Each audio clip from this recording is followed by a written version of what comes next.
Fester's Quest for the NES is a game that sits at the intersection of nostalgia and frustration.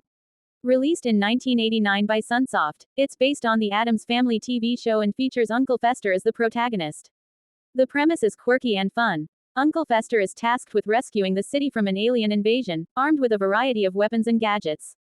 Gameplay. The game follows a top-down shooter format, with Fester wandering through city streets, sewers, and various buildings, blasting enemies. The weapons, however, are a significant pain point. Fester's gun upgrades sound like a good idea, but in practice, the weapons become hard to use. Sometimes leveling up a weapon actually makes it worse, with enemies becoming hard to hit due to awkward projectile patterns. Additionally, the game's difficulty curve is relentless. The enemies respawn endlessly, and health and weapon drops are far too rare, making survival a constant struggle. Graphics and sound. For an NES game, Fester's Quest looks decent.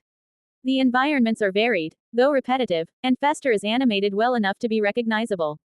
Sunsoft, known for its strong soundtracks on the NES, delivers a decent but repetitive score here. The music adds to the tension of the game, but it doesn't stand out as much as their other titles like Blaster Master. Challenge and pacing. One of the major drawbacks is the game's lack of checkpoints. If you die, you're sent back to the beginning of the level, which is especially frustrating considering the game's difficulty.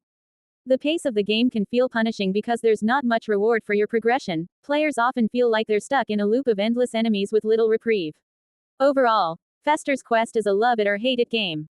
Its premise is charming, and there's an odd appeal to its difficulty for those who enjoy classic NES challenges.